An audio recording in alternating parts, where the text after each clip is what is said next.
Good morning. Welcome everyone to the Wigtown Book Festival's Breakfast Book Show with us, the Bookshop band. I'm Ben. I'm Beth. Hi. And this morning we are joined by three very wonderful authors, or people associated with literature, I should say. So first of all, we have Mairi Kidd. Good morning.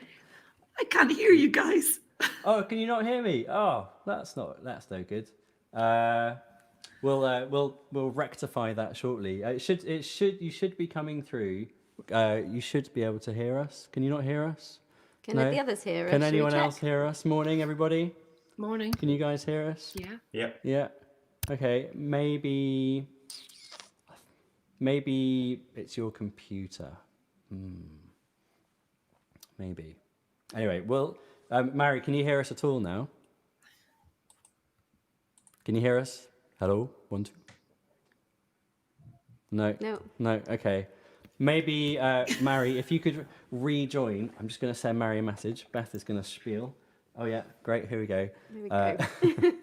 It's the always shambolic breakfast show, as everyone knows, mostly by our questions. It was all going so well. We've was just all had a good. chat beforehand, and it was all absolutely fine, of course.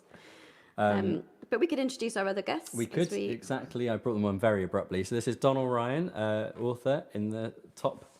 Oh, it's so difficult. Up there. Nice to meet you. Hi guys. Welcome, Donal. And Hello. also we've got Peggy Hughes yes, got it right. There we go, Peggy. But I'm going to bring you all into there, and hopefully we'll be joined back by Mairi very shortly. So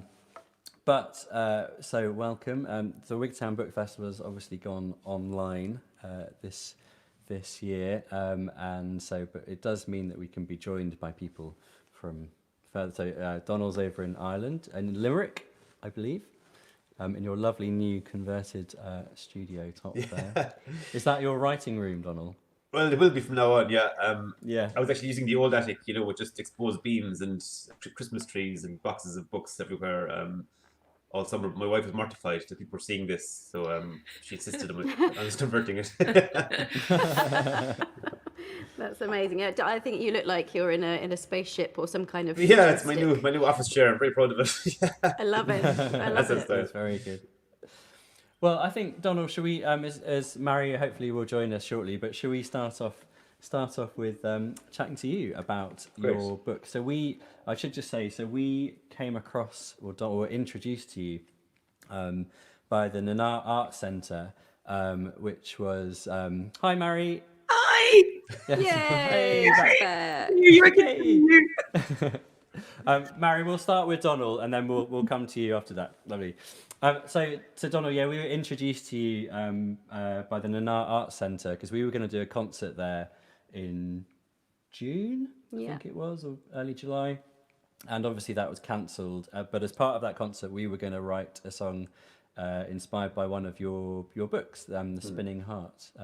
So that was how we met you. But this is the first time we've actually got to see you in the virtual flesh. So it's very exciting to have you on. Thanks so much. But you've got a new book that you've just come out, I believe. Is that right? That's right, yeah. Well, it's out about a month now, Strange Flowers. But can I just say that it's one of my proudest boasts that you guys wrote a song and made a video based on one of my books. It's just the most amazing thing. Even my publishers were saying, like, this just never happens. This is just the coolest thing ever, It was fantastic. But The Spinning Heart was my first novel. It was published in 2012, and this is my current book, Strange Flowers. So it just came out about a month ago or so, yeah. Not even, no. And how's that been releasing something through lockdown? Well, it's been a bit strange. I guess everybody feels isolated and a little bit kind of cloistered and restricted. But not being able to go to bookshops and sign books and stuff has been a bit strange. So I've been signing mountains of little inserts that booksellers put into the books. But my wife is having treatment for an illness, so we're actually cocooning at the moment. So we're very locked down here at the moment. But it's been fine. I mean, it's been going great. It was #1 in Ireland for a couple of weeks, so I was thrilled with that. So it seems to be doing okay. Oh, congratulations! That's fantastic. That's brilliant. Yeah. Could you tell us? Maybe we'll come on to The Spinning Heart afterwards, because then we'll play that song. But could you tell us a little bit about the new novel? Yeah, well, it's set in a place called Knockagownie, which is a townland, a fictional townland. It means hill of calves in Irish, and but really, the village where the book is set is based on my home village of Newtown in near Nina in Tipperary. And it's about two families, the Gladney family from Knockagownie and the Elmwood family from Notting Hill in London, and how their lives converge. Moll is the daughter of the Gladneys, and she goes missing at the very start of the novel.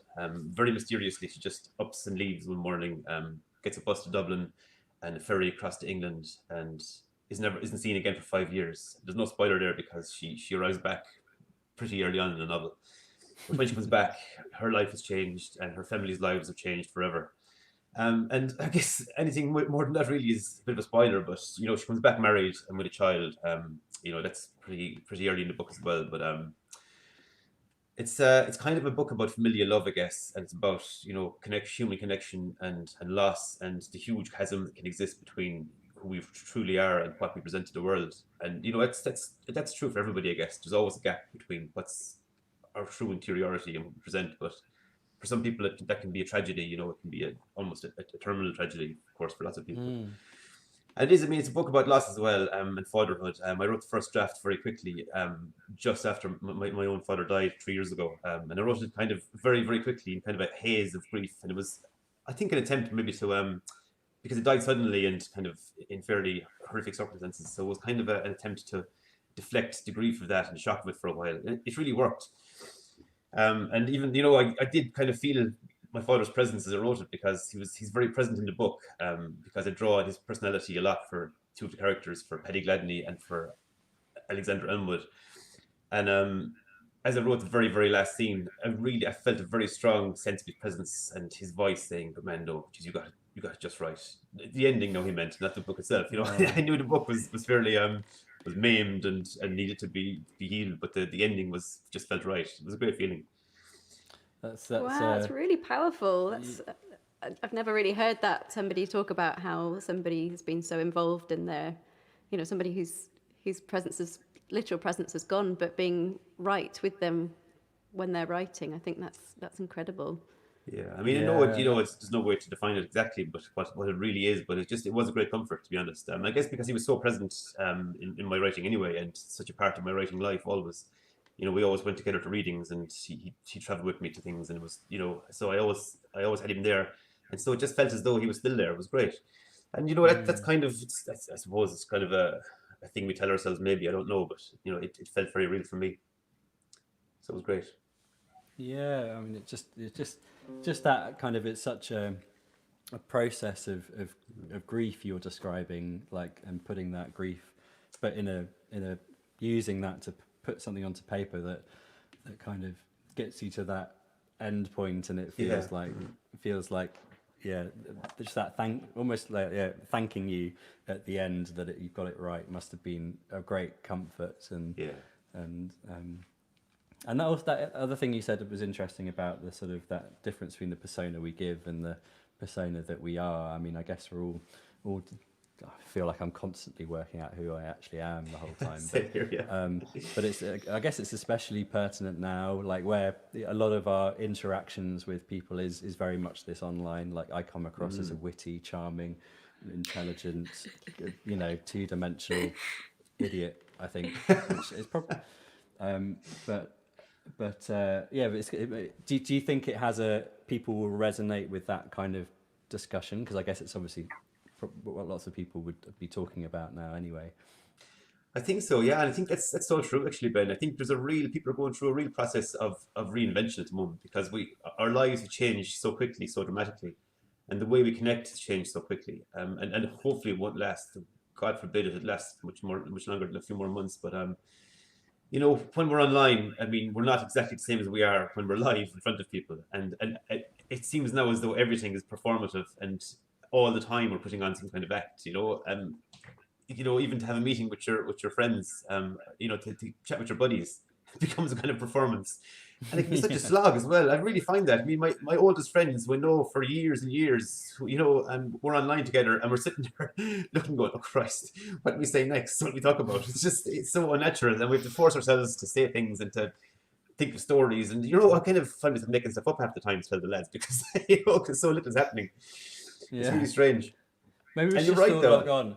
We should just all log on and be silent and just sort of let each other get on with their things and just Hang out, occasionally wave out. I mean, that would be quite nice actually, just to bring people into the room. Yeah, but it's partly that thing that you can see yourself. I mean, you can choose not to sometimes, but you can see yourself all the time. And even when we're performing, I mean, I think we're going to have to now do gigs with a massive mirror in front of us because we're so used to watching ourselves performing, and like there's so many. Like so you say, true. just a performance all the time. It's like we're talking to you, Donal, but I'm actually looking at myself on the screen. Like it's just. It's actually why I grew a beard. I grew a beard at weird. the start of lockdown because I thought I can't look at my own face. I have to cover it up somehow. And let's just talk briefly about The Spinning Heart as well. So that was your first novel, is that right?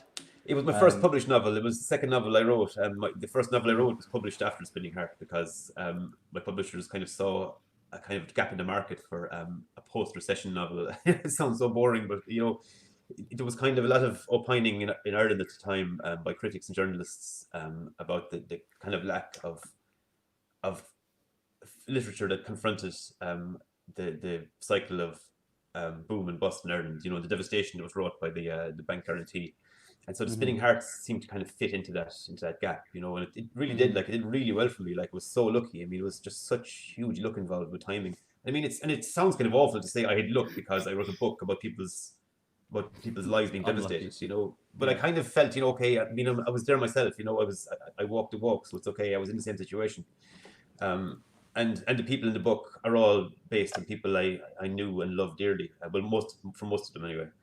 And so it was a very personal book, and it was written kind of in the white heat of the moment as well. And so, you know, it just seemed to work. But again, like, that book as well is about, you know, every character in the book is delivering a monologue, and there's no clear indication given of why they're speaking. And people are saying things that they actually wouldn't say. I mean, it's set again in a small rural village in Ireland, and people are making admissions that they wouldn't make in a million years. And so it feels kind of confessional. And in my head, I had an idea of a confessional with a priest. And, you know, there's this thing, I don't know if you guys would be familiar with this, but if you go to confession to confess your sins to a priest, if you've got a very bad sin to confess, you wouldn't go to your local priest. You know, you might travel 50 or 60 miles, like, you get a bus, you know, as far as you can go to tell the really bad stuff. So I had the idea, you know, of somebody confessing to a strange priest, basically through a gauze, and kind of bearing their souls. Yeah, I think it really works because, like, sometimes, you know, sometimes when you read a book and the words that come out don't feel like they're coming from the character. Like, sometimes you have an author writing something and every character talks in exactly the same way, and that's not true. That's definitely not true of yours, but it's true that they come across as sort of total confessionals, you know, for themselves and you know, this part. You know, aside from gossiping on everyone else in the town, you know, really being honest about themselves. But I thoroughly enjoyed it. It was it took me to a place that I didn't know and a time that I didn't know.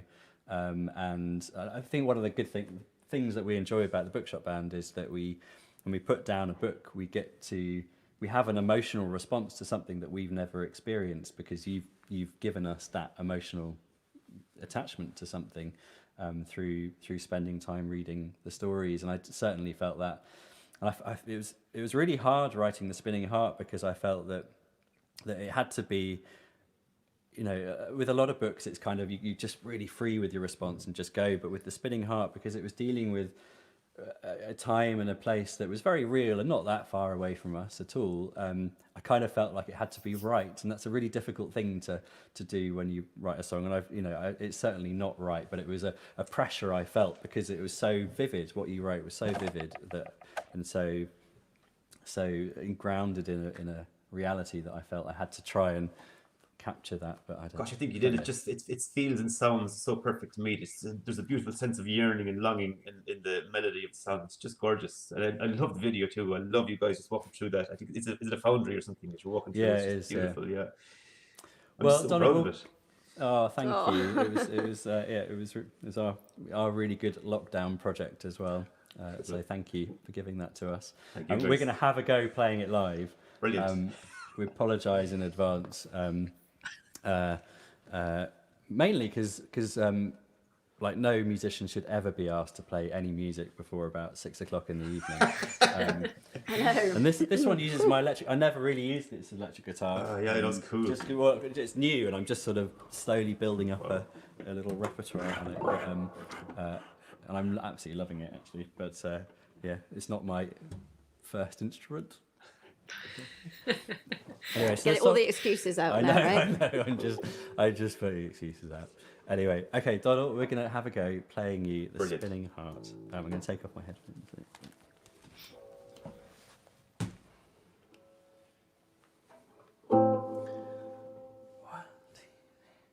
Washed off, lost is the flesh we fear. Smother you in plaster, cherish you, my dear. It's toughened for the weather, but brittle to a tear. You will never get out of here. Time for us,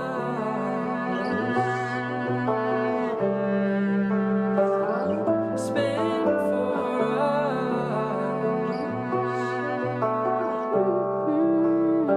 Greaseback slag with a smile, you know. We'll call you when it's ready. Call you if it goes. Your future is as heady as steady as below. Just save your money before you go. Time for us.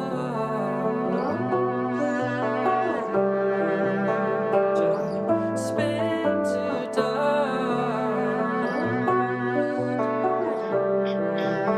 Just time for us. Just spin to dust.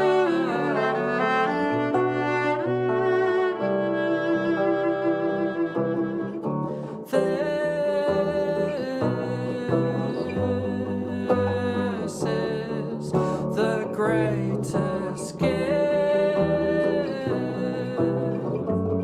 that I will ever take from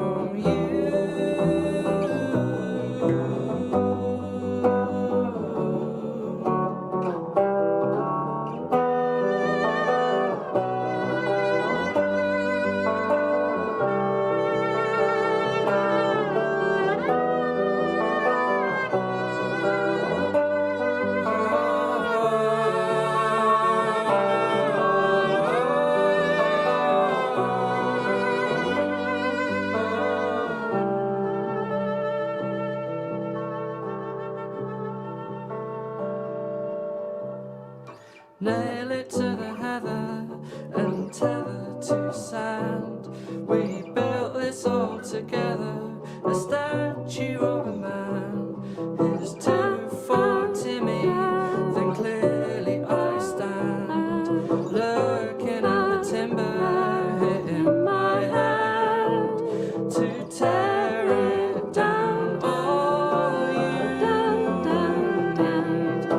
and to tear it down. All you need, and to tear it down. All you need, and to tear it down. All you need is. Fabulous.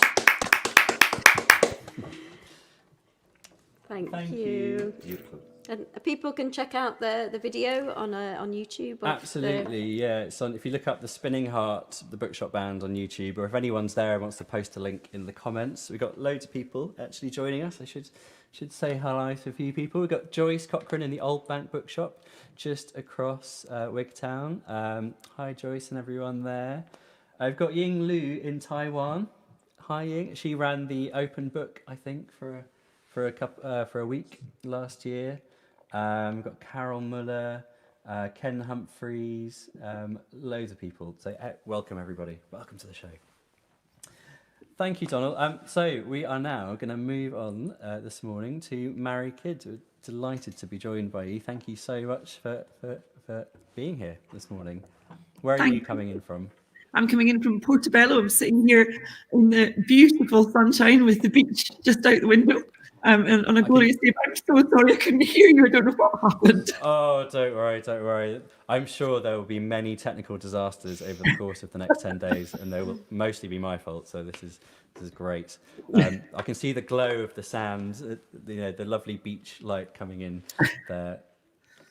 So Mairi, you've written a number of books, and you've got a new one out just now. Can you tell us a little bit? Yes, I'll tell you about it. You went on Thursday. Thursday, really? I haven't worked Thursday. So it's brand new, but I think when I'm showing you can't see the title. It's called Feisty and Fiery and Fierce. And it's a collection of stories of 13 women from each of the Celtic nations of Scotland, Ireland and Wales. And it's a sort of companion piece to the book I wrote last year. They're not handy books to show on screen, actually. They're quite large thumping things. And I still can't work out what way to go. I know, it's so hard. It's really hard. So last year I wrote Warriors and Witches and Damn Rebel Bitches, and that was a collection of women's lives, Scottish women's lives, with little sort of slightly tongue-in-cheek ideas for how you could honour those women in your own life. And then I went off last year to Dublin to chair a panel of brilliant Irish writers who write about witches, and it was a really funny experience because the Gutter Bookshop, Dublin's brilliant Gutter Bookshop, were there doing the book sales, and they hadn't ordered Warriors and Witches because they thought, well, that's a Scottish book, no one will want it. And then I had all these sort of Irish librarians coming up and being not very pleased that they couldn't get hold of a copy. Bob.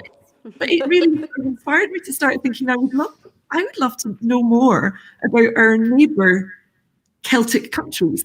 And I was when I was at university, I have a degree in Celtic studies, so we studied a bit of Irish, although I speak the worst Irish in the world. But actually, Wales is kind of a mystery to me, but it's where my husband's people are from.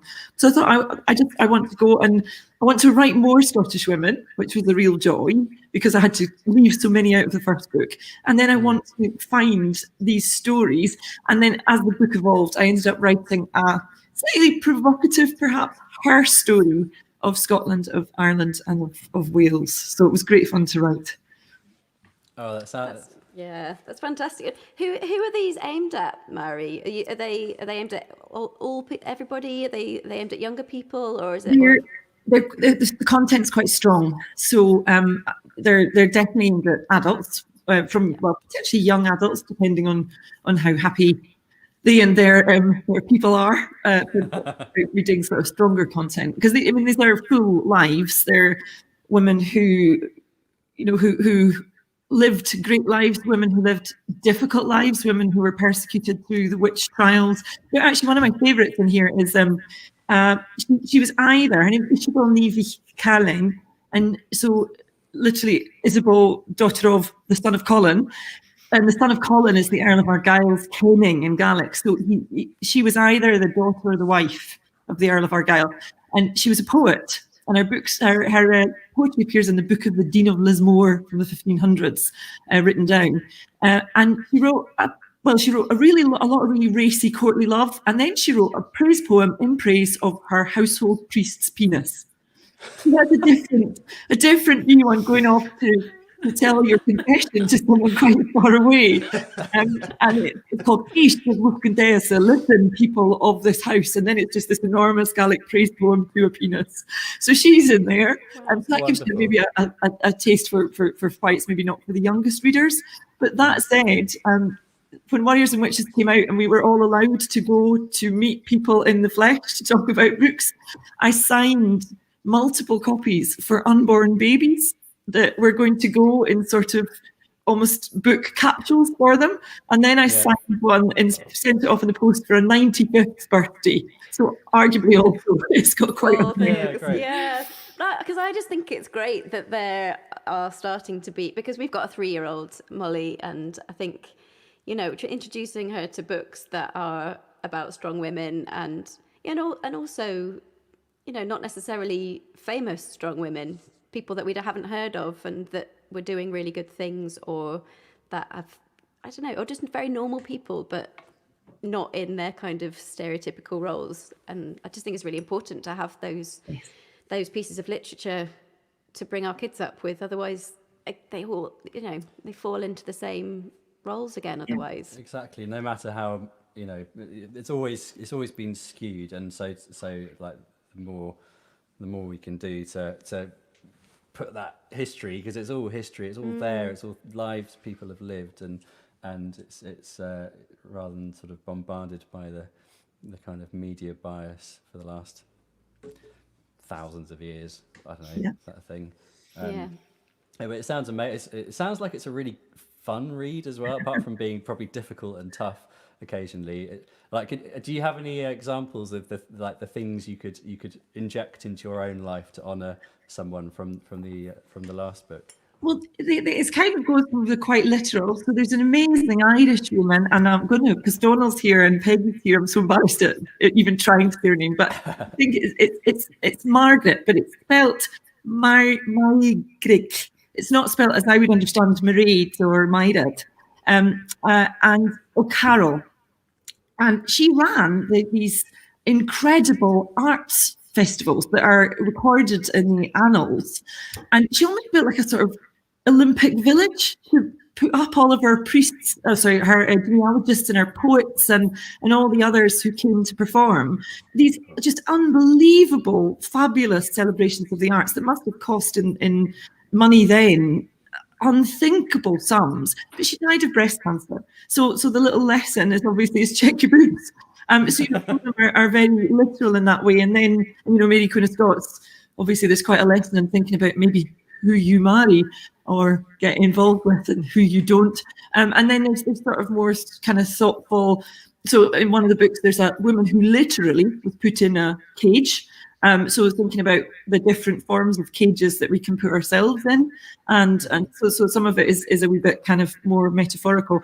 One thing I did want to say, because I so agree with you about being able to give young people the examples of women who've gone before us, is one of the things I was really happy about was to discover from our most ancient history, women of colour on the record. And one of the women I'm proudest of in finding the story and telling the story is a woman called Ellen Moore, who was a lady in waiting at court in the reign of James IV. And it's Moore as in the word Moor, Moor. So she had been taken by a Scottish privateer from a Portuguese slave ship and was brought to Scotland and brought to court, where she was quite a high status individual, although you could obviously reflect on her status because she wasn't fully free. But I spoke to a journalist this week because the book's just come out, and she told me the nicest thing. She said, I'm going to give a copy to my daughter because my daughter has African heritage, and that would be the first time she could ever find herself in a book about Scotland history. And that just, I had a proper tear. Yeah, last night I've been reading Why I No Longer Talk to White People about race. The book by Remy, can't remember how to say her name. But thank you. But I was reading that exact thing about seeing people of colour, never been able to see themselves in literature. Like, for example, they gave the example of Harry Potter and Hermione, and why that couldn't be, or why that hasn't been, why you can't imagine that to be a person of colour, because that's not, we're just exposed to all these people, we imagine them to be white, and we haven't even thought about that. That's not part of what we think about. And so to actually see yourself as a person of colour in literature is a huge thing for kids growing up, and to have that exposure to something real, I suppose. And I think in history too, it's really important because we tell this narrative that is false, that we've been a white country forever, and actually there were African people here during Roman times, and there's a reference in an Ulster cycle text to a black man being involved in the action in the text, and you think, well, we have this false notion that our history is this white place, and it's I think it's really empowering, and it helps us to challenge some of the narratives about representation and people who push back about representation and say, no, actually, I'm sorry, I think you'll find you're wrong. Yeah, it certainly makes one think, I have that white privilege, and I haven't thought about that really ever before. So it's just even planting something in each of us is really important, I think, to get us thinking about it. And also, like, in this, as we were talking to Donal, like in this moment of self-isolation, like seeing, books are a wonderful way of reaching out, as I was saying earlier, like putting yourself emotionally in the lives of someone you've never met before or in a situation you've never imagined. And so having that broad spectrum of real people in your book for people to relate to learn from, like it feels like those sorts of connections in there are very timely for us now, just to appreciate and remember and learn about. Yeah.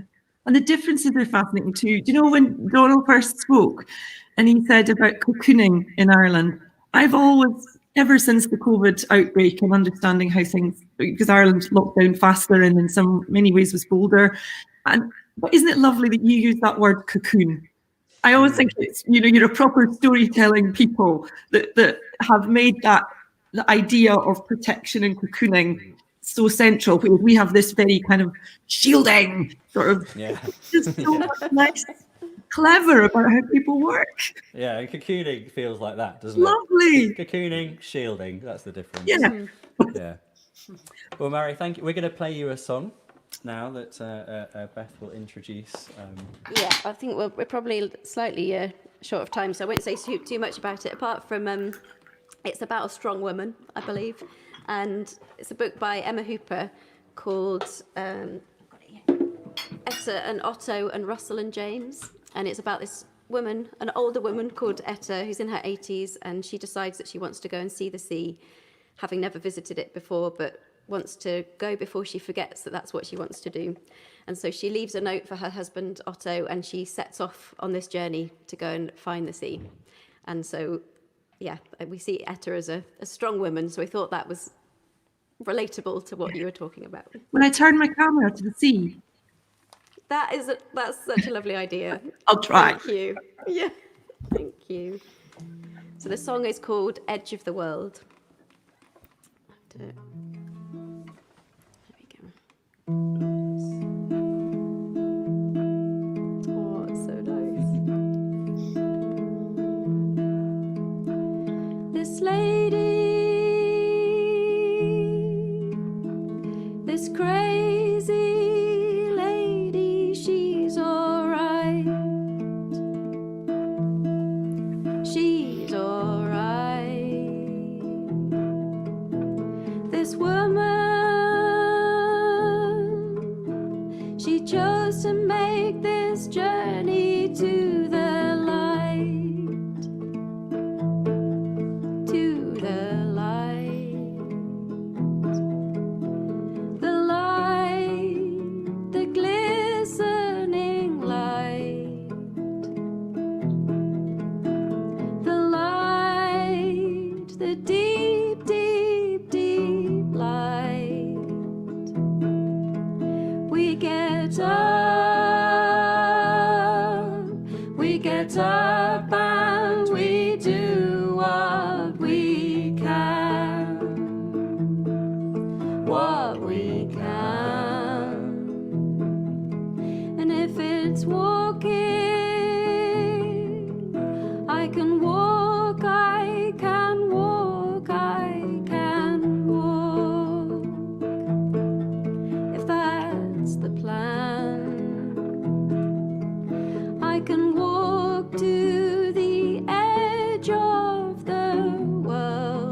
find something.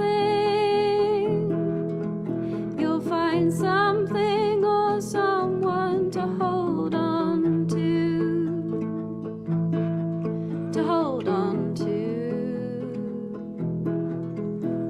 The water is pulling me through. The water I'm holding on to. And I've never been to the sea. The waves, they are waiting for me to come home.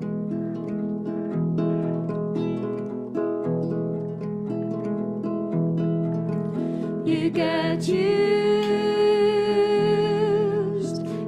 used to leaving your mind, leaving your mind. You forget what you're leaving behind, leaving behind. Now I remember my life. Now and then I remember my life.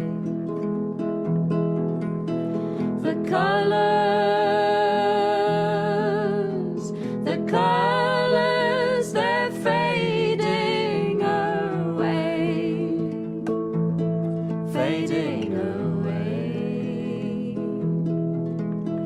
My sisters, my brothers, they're with me today, with me today. And I fought for this land. And I taught in this land. And I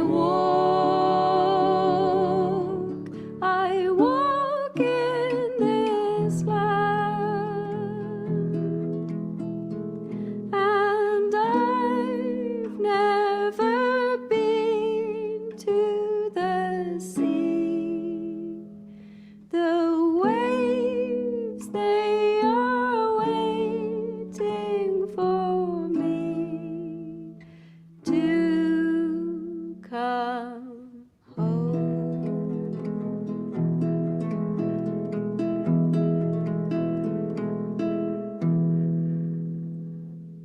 Wow.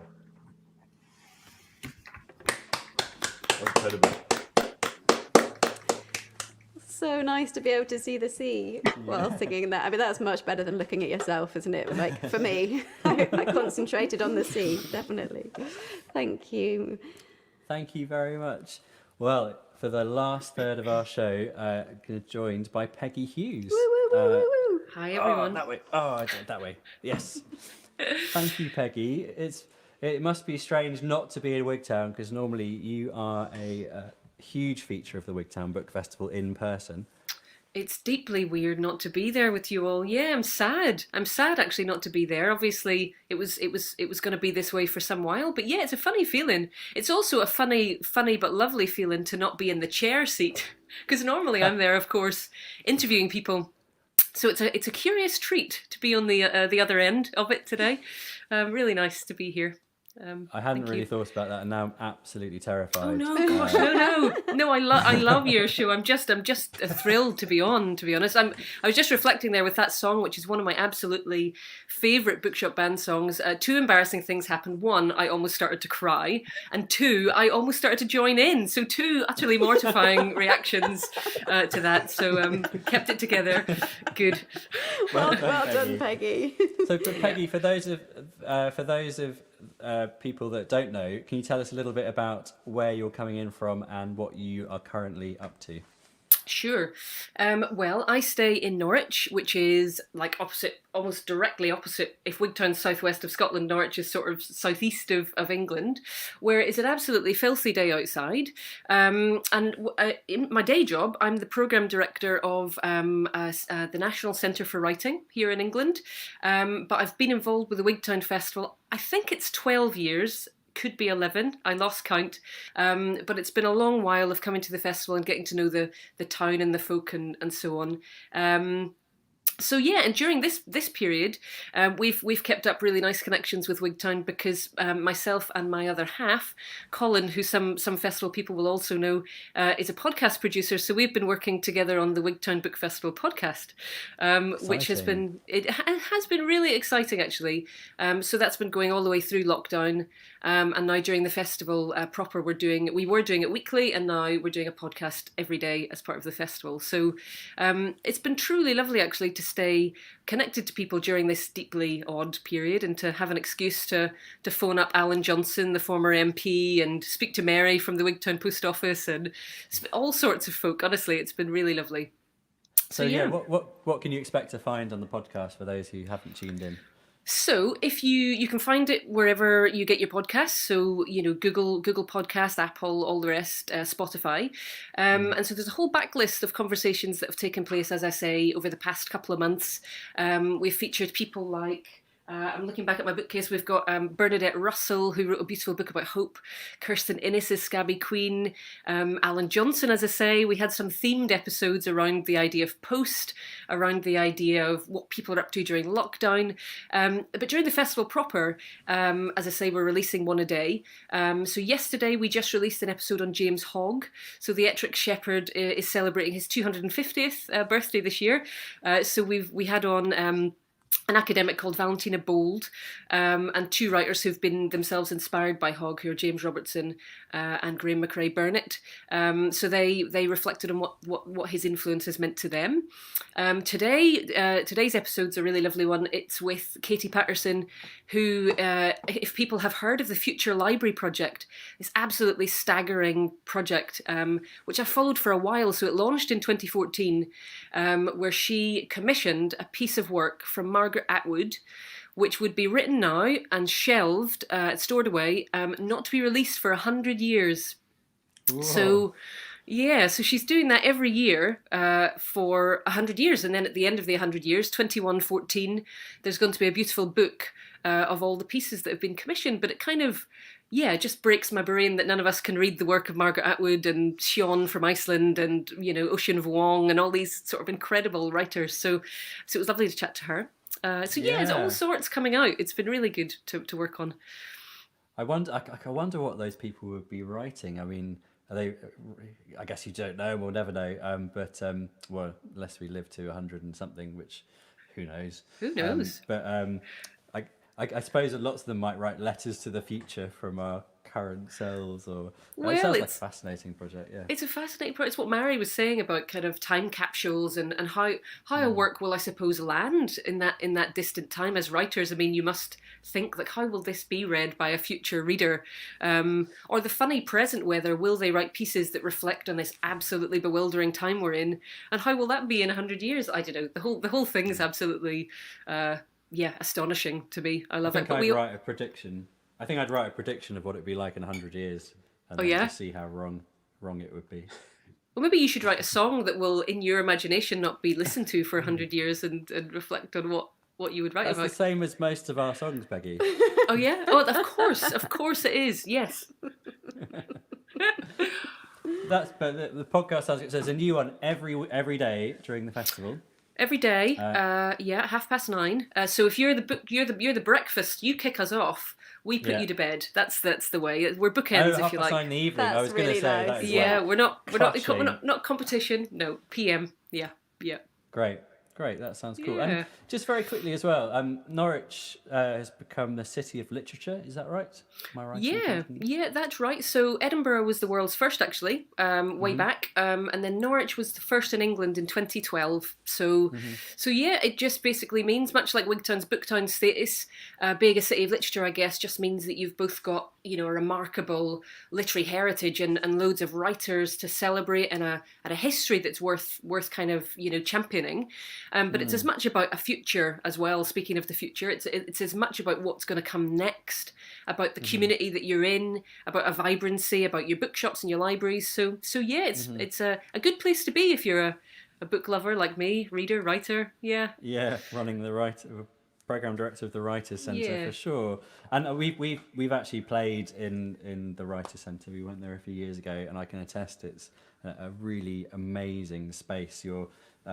It's an old kind of quadrangle, isn't it, of a building, and the room where we played at the top is just absolutely spectacular. But I suppose that are there many events able to happen there at the moment, or is it kind of all...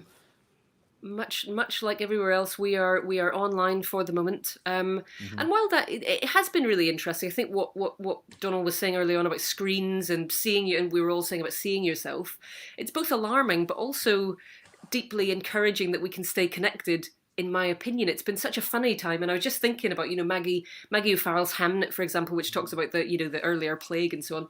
Just thinking about what must that have been like to be locked down without a chance of being connected to the outside world. So yeah, and so it's But I think there are optimisms and opportunities within these funny times. So yeah, we're all online as well. Yeah, well, I think one of those things is reaching possibly a wider audience, isn't it? Not just people that are in Norwich, for example, but people that are in, I don't know, like we've been playing to people in New Mexico and all around the world, and it does expand the audience and the connections that you have, and you can engage with those people as well, you know, via Facebook or whatever.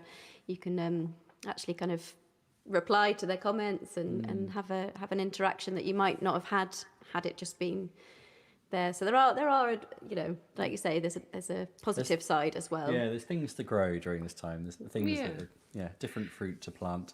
Yeah, I think it's while it's sad not to be with you there in person, it's remarkable to think of all the people for whom Wigtown was, you know, for whatever reason they couldn't get there, but they're all tuning in. They're all kind of getting to see this beautiful film and the films that Colin Tennant has made for the festival, and you guys, and so I think that's really extraordinary and something to feel cheerful about. Yeah, absolutely. Well, thank you everybody for joining us this morning. It's been really, really interesting talking to all of you and finding out a little bit about what you've been doing and also where you are, and seeing the sea in your lovely studio, Donal, and can picture you writing in there from now on. But I think we're going to finish off with a last song that we've picked, not because of any relevance, but I think in the past you've said it might have been one of your faves, Peggy. So that's why we've picked this song. and of course you can sing along. Oh, is it that one? Yeah. Brilliant. Okay, you might have to do a little bit of quiet singing. So just again very quickly, because we're probably running out of time, but thank you so much everybody, and thanks for everybody for tuning in. Please all sing along at home. We're going to sing a little ditty about a book called Burton and Swinburne in the Strange Affair of Spring-Heeled Jack, which is a kind of Victorian time travelling accident kind of thing. That's as much as I'm going to say, but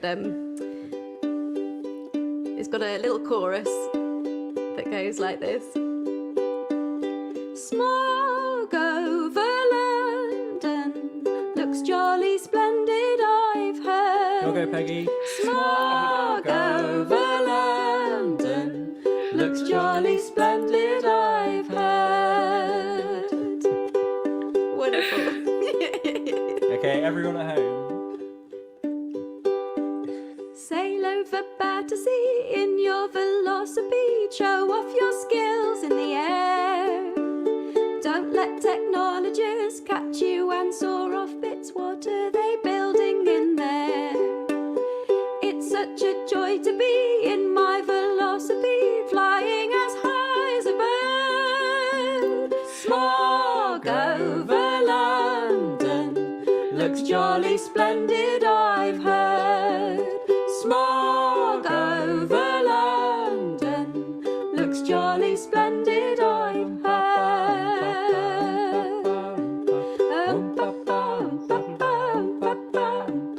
London ain't meant to be the way it turned out to be. God didn't save the Queen, oh. Talking dogs on the street, blooming parakeets, exploding walls, don't you know? And who'd have thought Nightingale would side with all those males making a hash of us all? Smog over London looks jolly splendid, I've heard. Smog over London looks jolly splendid, I've heard. One more time. Smog over London looks jolly splendid, I've heard.